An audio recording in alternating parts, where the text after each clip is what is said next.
Hi, I'm Colin, and in this video we're going to talk about 5 different ways lighting can be added to your landscape or hardscape project.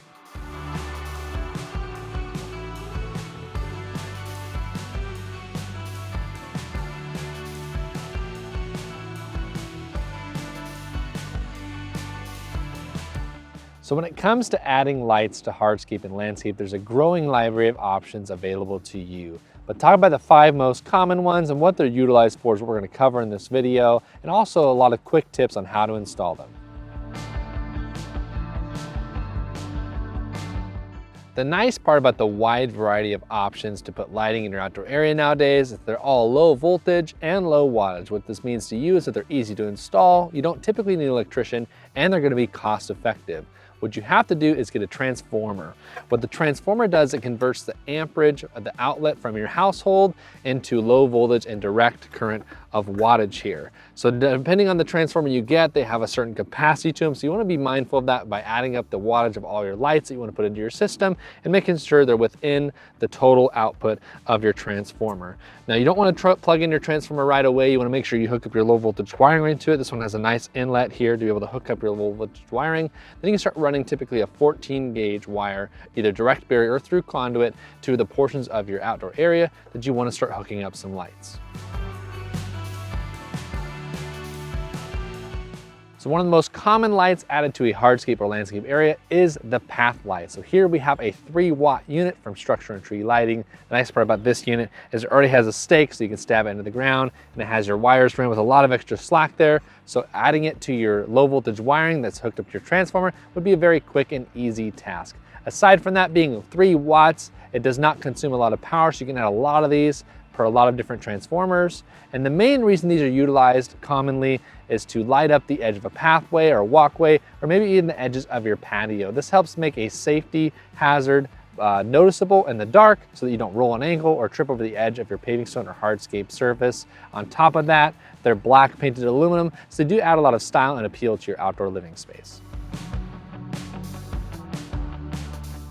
Another common light added to an outdoor area is a spotlight. Now, a spotlight probably has the widest range of different applications, as it can be used for a lot of different things. Most common things we see are spotlighting things like trees, shrubs, or plants that people want to be able to see in the dark as part of their landscape outdoor area.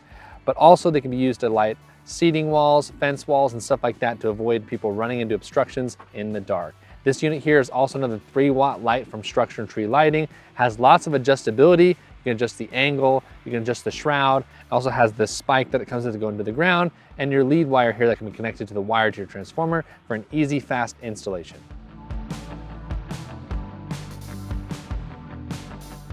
So as a paving stone manufacturer, one of the lights we're seeing more commonly is a drilled in light. So this is a 1-watt unit from Structure and Tree Lighting.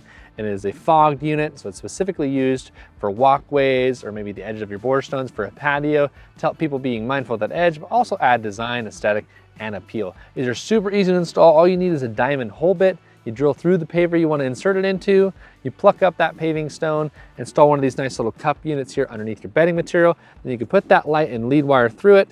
Then this little cup gives you some access here for some slack for your lead wire to hook up to your wire from your transformer. Makes for an easy, quick install, and if you have to service it or repair it later on, you just pull it out with your slack wire and replace it or maintain that.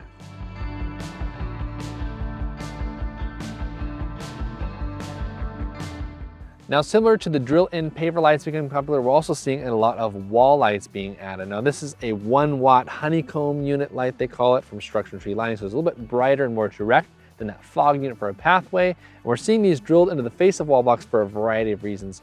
One reason is to add an accent, especially if it's for steps or something like that, but also there's that safety reason, just making sure you're aware of those obstacles in the dark. Now, it's really easy to install these things, a little bit different than a paver light. You take your diamond bit with a hammer drill, you're gonna drill through the face of that block where you want that light, and you can place that light in there to test fit it. But you also have to have access for the wiring if that wall block is solid and not hollow, so you can just do it that way. So with our solid block, we're gonna drill through the face for our light, we're gonna drill underneath to have an access for our wiring. So definitely one of the most common lighting options we see as a hardscape manufacturer is the wall cap under lights. So you take something like a 3-inch or a 7-inch unit here, like this one from Structure and Tree. It's only 1.5 watts, so very conservative on that. And you would take it and take it on the top of your wall block. You take a grinder with a diamond wheel, grind it flush, make a tail for your wire, and you can connect it to a lead wire, whether it's running on the top of your wall, behind it, or through it. But these are added for a variety of reasons. A lot of it's aesthetic and appeal, but also again, just like a lot of these lighting options, you get that safety aspect of highlighting and obstacles so you don't run right into it. But again, at nighttime when these things are evenly spaced across a seating wall or a retaining wall, they look great. They add that visibility to that obstacle and are a great addition to any hardscape or landscape outlet.